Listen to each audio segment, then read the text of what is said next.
this is Jeffrey and Ghislaine at their best. So they sent me to a Thai massage school, but not only that, I had to be in Thailand to pick up another victim. I was supposed to bring another victim home who was also staying at the Princess Hotel in Chiang Mai. And I never ended up meeting up with her. I never brought her back. I met this fella over here, and that was my journey off to Australia. Never looked back. How did you let Jeffrey Epstein know that that's what you were doing? I called him from the room when we just got married, from my hotel room, and I said, guess what? I got married, and I'm moving to Australia. I'm not coming back.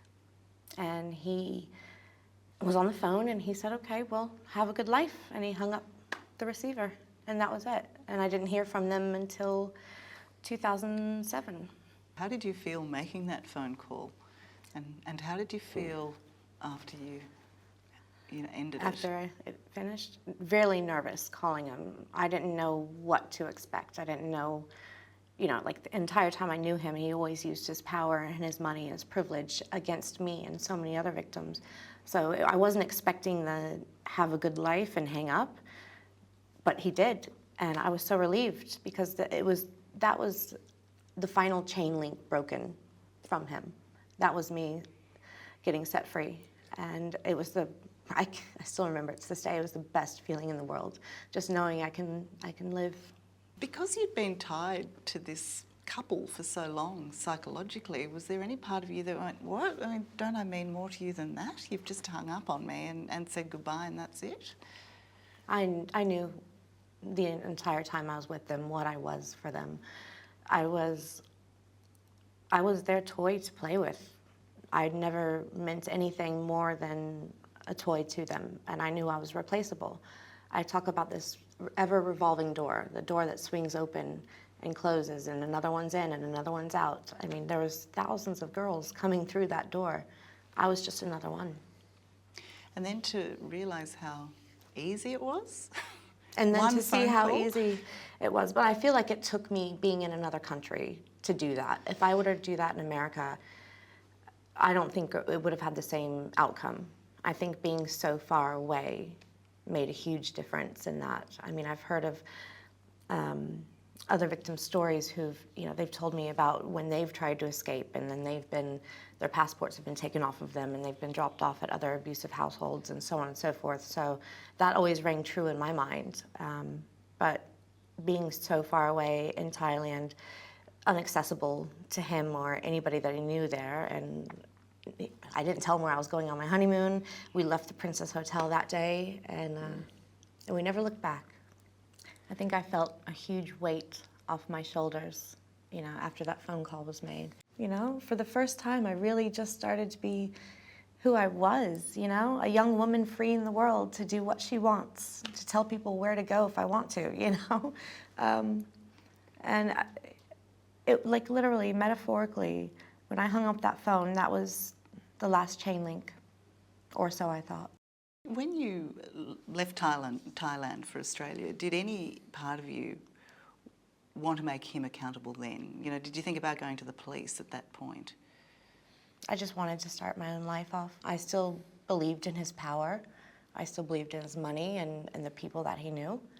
So I was grateful just to get out alive. Was there a time there where you thought you wouldn't get out alive?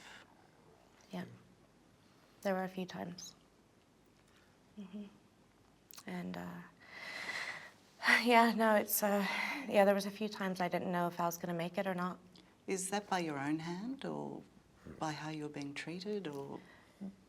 By how I was being treated to some of the people that I was trafficked out to. So what made you fear for your life? What was happening to you? Just the abuse alone. It was physical. It was very physical. You thought Epstein and Maxwell were out of your life? I thought they were. We were living a pretty good life. It wasn't flashy, it wasn't fancy, but we were free, and we lived and we worked and we had fun, and we started having a family. And I was pregnant with my middle child when I get a call I still remember it clear as day. I'm walking from the back door to pick up the phone, and Gislaine's on the other end.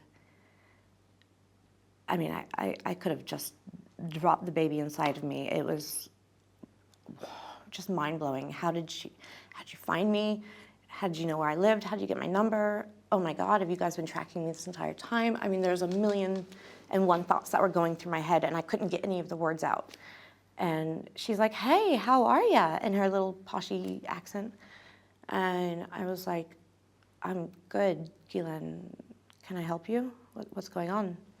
Oh, well, I just wanted to know if, you knew about this investigation. Yeah, so you hear this So I posh hear English this accent. Poshy English accent. I know instantly it's Ghislaine.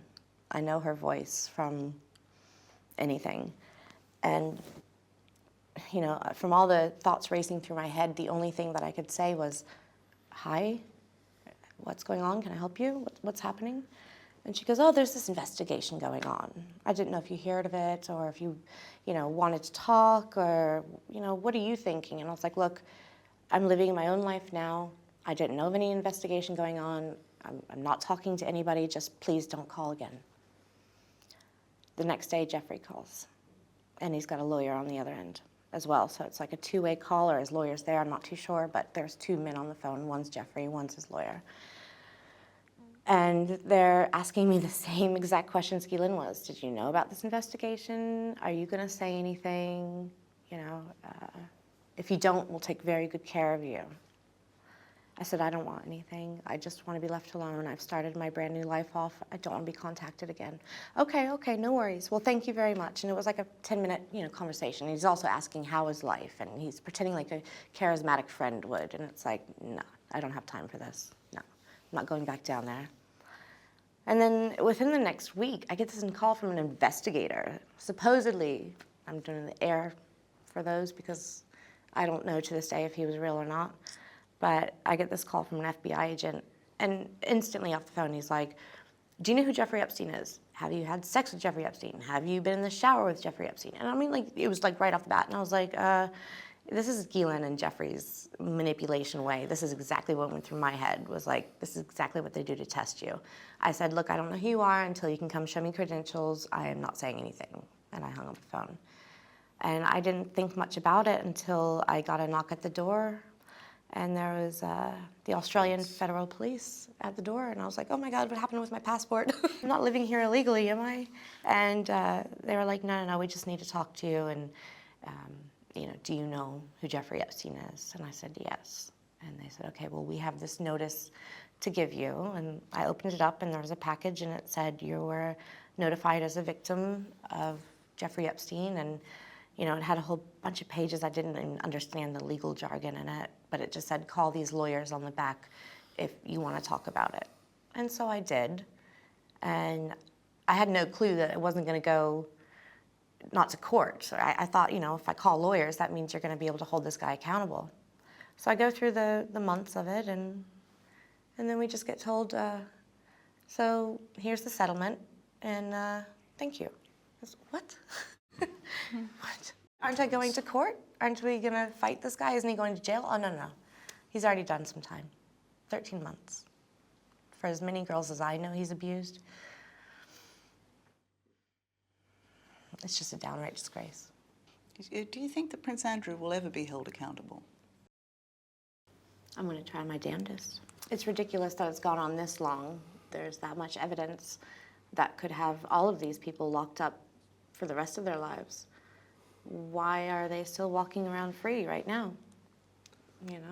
I hope and I pray that the FBI and the international world as well can start standing behind us victims, us survivors. Give us a hand. Do something about it this time. Don't let them keep getting away.